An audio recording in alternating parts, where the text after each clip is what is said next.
नमस्कार दोस्तों, मेरे YouTube चैनल पर आपका स्वागत है।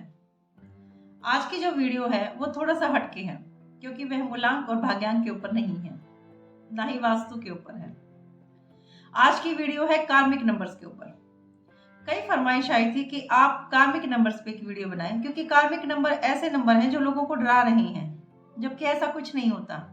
मैं आज आपको कार्मिक नंबर का भय आपके सामने खोलने की पूरी कोशिश करूंगी। और मुझे आज के दिन का ही मैं इंतजार कर रही थी कि 13 तारीख आए, उसके बाद मैं ये वीडियो शुरू करूं, क्योंकि कार्मिक नंबर जो होते हैं 4 तारीखें होती हैं। 13 तारीख, 14 तारीख, 16 तारीख और 19 तारीख।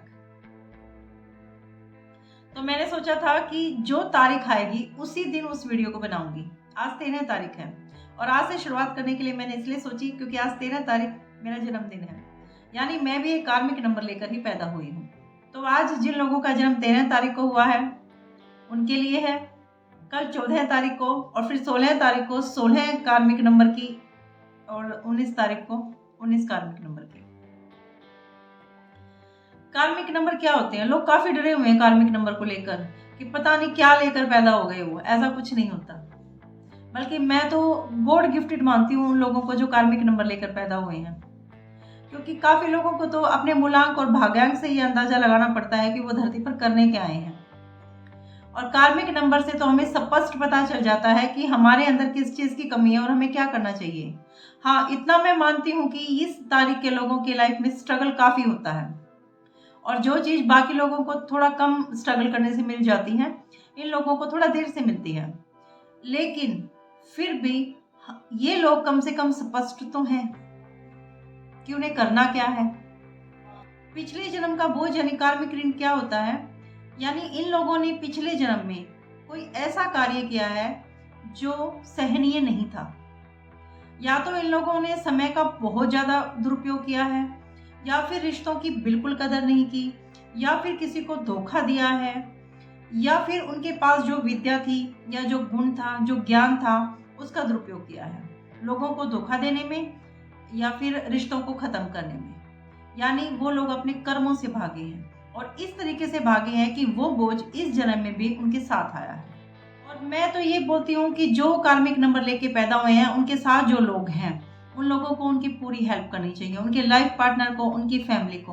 क्योंकि एक तो इंसान उसी जन्म का जो कर्जा है, हम जो अच्छे बुरे कर्म कर रहे हैं, एक तो वो उसी को पार करे, एक पिछले जन्म का भी बोझ लेके अगर वो चल रही हैं तो आप ये सोच सकते हैं कि उनके दिमाग पर कितना प्रेशर होगा। तो आज मैं नंबर 13 की बात करूंगी कि जिन लोगों का जन्म किसी भी महीने की 13 तारीख को हुआ है तो वो अपना ऋण कैसे उतार सकते हैं। पहले मैं आपको ये बताऊंगी कि उन्होंने पिछले जन्म में ऐसा क्या किया था कि वो 13 तारीख लेकर पैदा हुई है। और 13 तारीख को तो बहुत ही अशुभ तारीख भी माना जाता है, लेकिन ऐसा नहीं होता। 13 तारीख को अशुभ मानने से 13 तारीख समाप्त नहीं होती, वो ऐसे ही रहेगी जैसी वो है। वो ऐसे ही नंबर हमारे सामने आएगा जैसे आता रहा है। हम आंख नहीं मीच सकते, हम 12 के बाद सीधा 14 नहीं बोल सकते, हमें 13 बीच में बोलना ही पड़ेगा। तो इस नंबर से नजर मत चुराइए, ये नंबर भी बहुत अच्छा है, बल्कि ये नंबर सूर्य का और 3 नंबर गुरु का। इन लोगों ने पिछले जन्म में कुछ ऐसा कर्म किया है, क्योंकि 3 नंबर गुरु का है। गुरु ज्ञान का देवता होता है, यानी कि वो देवताओं का भी गुरु है, तो उसके पास ज्ञान का कितना बड़ा भंडार होगा। लेकिन उसने क्या किया है कि उसने उस ज्ञान का दुरुपयोग किया है, यानी लोगों को अपने ज्ञान के माध्यम से धोखा दिया। मैं किसी के ऊपर पर्सनल नहीं जा रही हूँ, लेकिन एक उदाहरण अवश्य देना चाहूंगी कि जो कई गुरु होते हैं वो गुरु ऐसे होते हैं कि लोग उन पर आंख मीच कर यकीन करते हैं। वो चाहे कुछ भी कहें, लोग उनको फॉलो ही करेंगे। क्यों? क्योंकि उन्हें लगता है कि इसके पास ज्ञान का भंडार है और ये हमें पता नहीं क्या दे देंगे, जिससे हमारा भी, जो हम भी तर जाएंगे इस दुनिया से, या हमें मोक्ष मिलेगा, या मतलब ये। और फिर वो गुरु उन्हें ऐसा गलत रास्ता दिखाता है अपने स्वार्थ के लिए।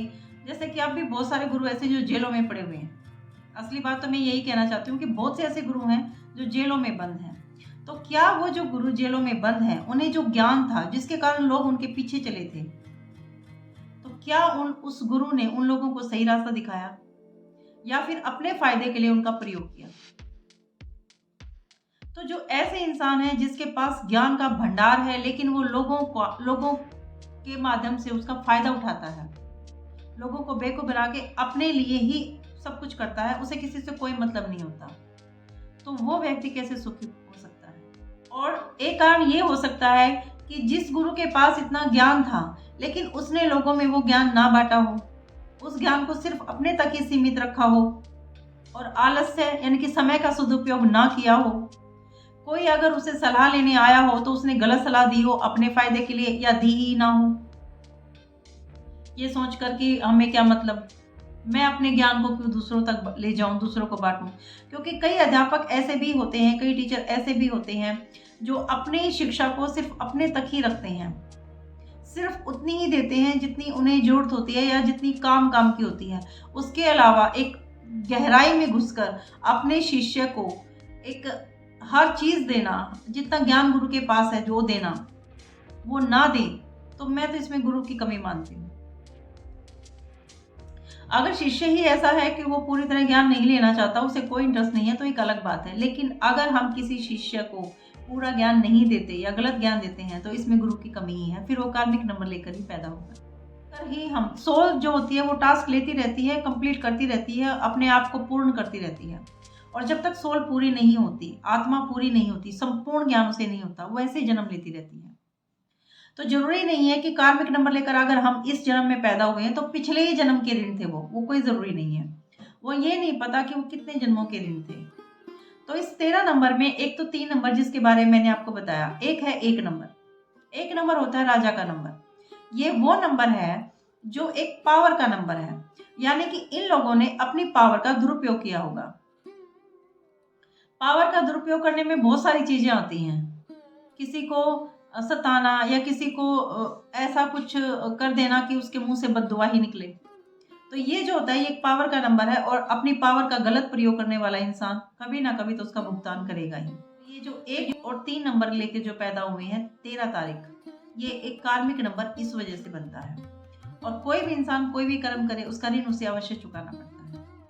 सिर्फ 13 तारीख से क्या होता है कि हमें ये पता चलता है कि आखिर हमारे ऊपर कर्जा किस चीज का है और हमें उतारना क्या है। अब मैं आपको बताती हूँ कि आप इस जन्म में वो कर्जा कैसे उतार सकते हैं। 1 और 3 ये 2 तारीखें मिलकर बनता है 4। इनको सिंगल नंबर पर अगर हम लेके आएंगे तो बनता है 4। 4 नंबर होता है राहु का। और राहु क्या करता है, वो इंसान के दिमाग को हमेशा एक भ्रम में रखता है, यानी एक ऐसी चीजें उसके ऊपर हावी होती रहती हैं जो कहीं नहीं है, लेकिन उस इंसान को वो चीजें लगता है जैसे उसके चारों तरफ है। एक इतना भारी बोझ उसके दिमाग पे रखता है राहु, क्योंकि इसे एक भ्रम का देवता कहते हैं, भ्रम का ग्रह होता है, ये छाया ग्रह है, ये नहीं है लेकिन फिर भी ये है। तो जो 4 नंबर है वो लोगों के दिमाग में इतने आइडियाज एकदम देता है, उनका दिमाग कभी खाली नहीं होता, हर टाइम आइडियाज से उनका दिमाग भरा रहता है। एक ही टाइम में 10-10, 20-20 आइडिया उनके दिमाग में चलते रहते हैं। तो ये जो बोझ है, ये जो कशमकश है, उस इंसान को कभी आराम से नहीं बैठने देती, यहाँ तक कि सोने भी आराम से नहीं देती। जो स्लीप पैरालाइज की जो बीमारी होती है वो ज्यादातर कार्मिक नंबर या फिर 4 नंबर के लोगों में बहुत ज्यादा देखी गई है। जिसका मूलांक 4 और 7 है, इन लोगों में स्लीप पैरालाइज की बीमारी बहुत ज्यादा होती है। अब मैं आपको बताऊंगी कि 13 तारीख लेके जो लोग पैदा हुए हैं वो अपना ये कर्जा कैसे उतार सकते हैं। सबसे पहले तो अपने माइंड को शांत रखें, ऐसा कुछ नहीं है। तो एक तो ये है आपका, जो आपके पास ज्ञान है जरूर बांटें, उसे अपने पास ना रखें, क्योंकि अगर आप ज्ञान को अपने पास रखते हैं, किसी को कुछ नहीं बताते, तो उस ज्ञान का कोई फायदा नहीं है, वो ऋण ही चढ़ेगा आपके ऊपर। पहला तो ये। दूसरा, कभी भी अपनी पावर का दुरुपयोग ना करें। हो सकता है आप कितनी बड़ी पावर पे बैठे हों, लेकिन कभी किसी पावर का दुरुपयोग ना करें। अगर आपको किसी का कोई काम नहीं करना तो प्यार से मना कर दे, आराम से कह दें, लेकिन किसी को बेवकूफ ना बनाएं। ठीक है। एक जो आपके अंदर जो ये 10-10, 20-20 आइडियाज चलते हैं, उसके लिए आप मेडिटेशन करें, आराम से थोड़ी देर 5 मिनट 10 मिनट शांति से बैठें। इससे आपका दिमाग काफी शांत होगा और ये जो आइडियाज की जो रेल लगी हुई ना आपके दिमाग में, वो थोड़ा सा कम होगी। क्योंकि मेरा खुद 13 तारीख को जन्म है, तो मेरे अंदर एक अजीब सी हलचल थी इतने सारे विचार थे, मुझे ये नहीं समझ में आ रहा था कि मैं डायरी लिखूं या मैं क्या करूं। लेकिन मुझे उसका सबसे बढ़िया तरीका लगा कि मैं यूट्यूब पे वीडियो बनाऊं। और जब से मैंने ये वीडियो बनानी शुरू की है, मेरा दिमाग काफ़ी शांत हुआ है। क्यों? क्योंकि मैंने अपनी उस राह को पकड़ा है जिस राह के लिए मुझे ये नंबर मिला था। ये मैं आपको अपना पर्सनल एक्सपीरियंस बता रही हूँ, क्योंकि मुझे पता है मैं कितनी परेशान थी इन विचारों के कारण। लेकिन जब से मैंने वीडियो बनाकर, मैंने डायरी लिखने की भी कोशिश की, लेकिन उससे भी कोई फ़ायदा नहीं हुआ। मैंने वीडियो बनाकर जब से अपने विचार लोगों में बांटने शुरू किए हैं, मेरा दिमाग एकदम शांत हो गया। इसलिए मेरे को बार बार ये था कि मैं कार्मिक नंबर्स पे वीडियो जरूर बनाऊंगी। ये जो चारों कार्मिक नंबर हैं, इनमें सबसे मेन तो है कि समय का कभी दुरुपयोग ना करें, क्योंकि जो एक नंबर है, क्योंकि चारों कार्मिक नंबर्स में एक नंबर है, एक नंबर जो है वो सूर्य का है, और सूर्य कभी अपना अनुशासन नहीं छोड़ता। तो पहला तो यही है इसमें। दूसरा, मैं आपको हर नंबर की हर तारीख के साथ उसी नंबर का बता दूंगी। फिर 13 तारीख का दूसरा क्या है, कोई भी कार्य शुरू करने से पहले एक प्लानिंग के साथ काम शुरू करें। यूं नहीं कि दिमाग में आइडिया आ गया और फट से शुरू करना शुरू कर दिया, ऐसा नहीं है। थोड़ा सा दिमाग शांत करें, बहुत सारे आइडियाज आएंगे आपके दिमाग में, उनको लिखें कहीं, उनमें से कोई एक जिसे हम पहले पूरा करेंगे उसे लें, और फिर अपनी प्लानिंग करके अच्छे से उसको एग्जीक्यूट करें। फिर उसके बाद दूसरे आइडिया पे जाएं, क्योंकि राहु जो है वो शांति से तो बैठने नहीं देगा आपको। एक काम करके जब आप थक जाएंगे, फिर आप दूसरा काम शुरू कर देंगे। दूसरा काम करके जब आपको यूं हो जाएगा हाँ मुझे संपूर्णता मिलेगी, उसके बाद आप तीसरा काम शुरू करेंगे। ये चीज तो आप सोचिए ही मत कि राहु आपको आराम से बैठने देगा, बिल्कुल नहीं बैठने देगा आपको, चाहे आप कितने ही बूढ़े क्यों ना हो जाएं। और राहु की एक रेमेडी यही होती है, एक काम को अपनी जिंदगी का हिस्सा मत बनाइए। हर बार थोड़े टाइम के बाद जब आपको लगे कि आपका वो पहले वाला काम पूरा हो चुका है, उसके बाद आप दूसरा काम शुरू करें, वरना राहु जो है वो डिप्रेशन देगा। जब दूसरा काम खत्म हो जाए उसके बाद आप तीसरा शुरू करें, लेकिन कभी भी एक काम को अपनी जिंदगी का हिस्सा मत बनाना, क्योंकि राहु आपको बहुत बड़े वाला डिप्रेशन देगा और झटका देगा। क्योंकि राहु जो होता है वो एकदम डाउनफॉल लेके आता है।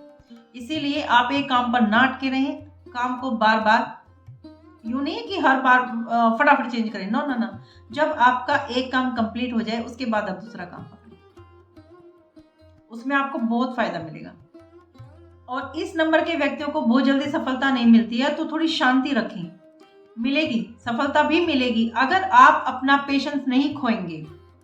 क्योंकि ये जो राहु होता है ये बहुत परीक्षा लेता है, लेकिन अगर आप अपना पेशेंस नहीं खोएंगे और अपने काम में आराम से अपना काम, स्मूथली अपना काम करते रहेंगे, ना ज़्यादा सोचेंगे, ना डिप्रेशन में जाएंगे, तो आपको सफलता 100% मिलेगी। दूसरा, अपनी लाइफ से कभी डिसिप्लिन मत खत्म होने देना और अपने ज्ञान को बांटना, बस इतना ही है। 13 तारीख को रुकना नहीं है आप अपनी इस यात्रा को थोड़ा स्मूथली चला सकें, इसके लिए मैं आपके लिए कुछ रेमेडीज बताऊंगी। एक तो सबसे पहली जो है और सबसे बेस्ट जो है वो है मेडिटेशन। आप मेडिटेशन करें, इससे आपको बहुत फायदा मिलेगा, आपका दिमाग शांत होगा।